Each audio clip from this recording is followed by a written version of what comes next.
Noong Martes, marami ang nagulat sa balitang aksidenteng napilayan raw si Marian Rivera habang nasa shooting ng pelikulang Shake, Rattle and Roll 10. Eto, nabalian, pero ayan, kinasta ko. Nangyari kasi ito sa eksena ko sa Shake, sa Nieves, na tumatakbo ako, na natapilok ako, nakabakya kasi ako, so nag-twist yung paa ko. Ayon naman sa kanyang orthopedist na si Dr. Rafael Claudio, Marian's fans have no reason to be alarmed for her well-being. Nandito yung bali niya mismo sa dulo ng buto.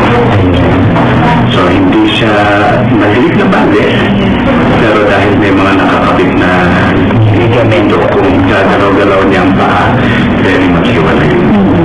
Madaling gumaling kung nalamutin ako ay manunumbalik sa gano'n. Gayunpaman, hindi pa rin maiwasan ng mga taong malapit kay Marian ang mag-alala para sa kanyang kalagayan. Sinigurado kong makarating siya doon ng hospital. Sabi ko,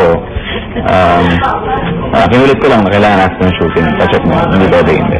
Despite this setback, hindi pa rin paaawat si Marian sa patuloy na pagbibigay ng kasiyahan sa lahat ng kanyang mga tagahanga.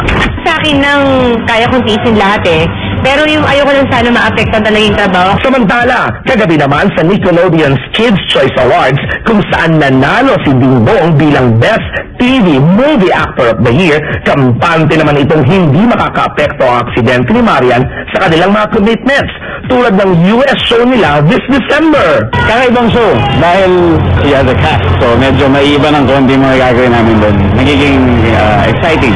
It seems na mas lalo pang pinagtibay ng insidenteng ito ang samahan ng dalawa, lalo pat makakatanggap na sila ng kanilang sariling star on the Walk of Fame. Oo, binigyan kami ng isang matinding karangalan ni Coach Jones. Gusto ko nagpapasalamat sa kanila at huwag silang mag-alala sa akin, gagaling din agad ako.